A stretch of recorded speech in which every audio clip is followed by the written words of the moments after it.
نحمده ونصلي على رسوله الكريم أما بعد فأعوذ بالله من الشيطان الرجيم بسم الله الرحمن الرحيم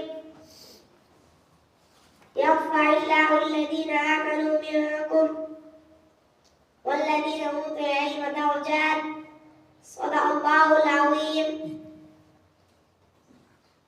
سبب کیا ہے تو اس کو خود سمجھتا ہے. زوال بندہ مومن کبھی ذری سے نہیں. جہاں میں جوہر اگر کوئی آشکارا ہوا قلندری سے ہوا تو نگری سے نہیں. محترم اساتذہ کرام اور میں ہم طلباء اور ساتھیوں السلام علیکم ورحمۃ اللہ وبرکاتہ.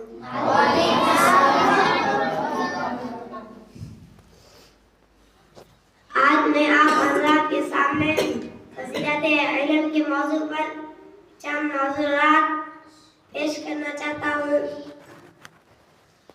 علم کا معنی آتا ہے جاننے کے. چنانچہ علماء اور فقہاء کا اس بات پر اتفاق ہے کہ ہر بالغ مسلمان مرد اور عورت پر اتنا علم حاصل کرنا ضروری ہے کہ جس کے ذریعے سے وہ اپنے 24 گھنٹے زندگی کے حیات کے احکام کے مطابق گزار سکے اور حلال اور حرام پاکی ناپاکی کی تمیز اور فرق کر سکے.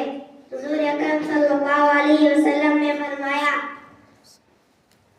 علم کا طلب ہر مسلمان مرد عورت پر فرض ہے.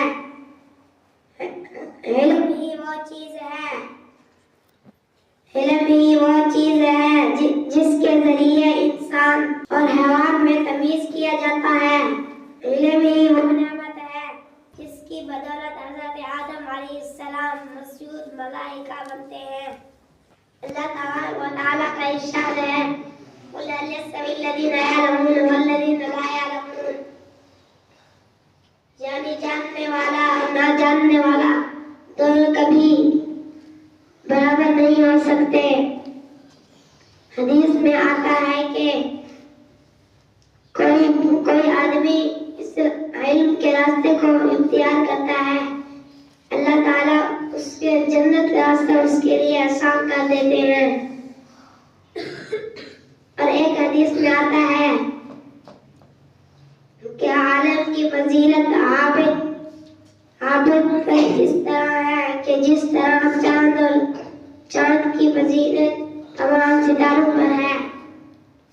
حضرت علی رضی اللہ تعالی عنہ کا ارشاد ہے ہم اللہ کی بنائی ہوئی تقدیر پر راضی ہیں. اور یہ ہے کہ ہمارے لیے علم مقرر فرمایا اور جاہلوں کے لیے مال. شیخ سعدی رحمۃ اللہ علیہ نے فرمایا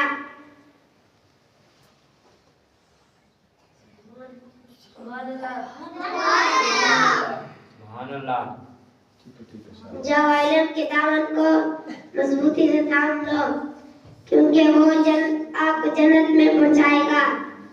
دعا ہے کہ اللہ تعالیٰ ہمیں علم